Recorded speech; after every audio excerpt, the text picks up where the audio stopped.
Shambhavi चन्द्रमौळिरबला Karna Uma Parvati Kali Haimavati Shiva Trinayani Katyayani Bhairavi Savitri नवयौवना शुभकरी साम्राज्यलक्ष्मी Prada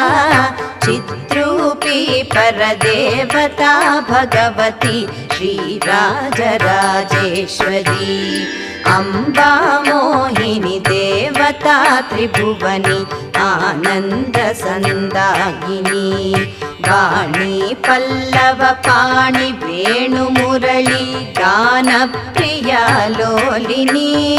Kalyani बुडुराजबिम्बवदना धूम्राक्षसंहारिणी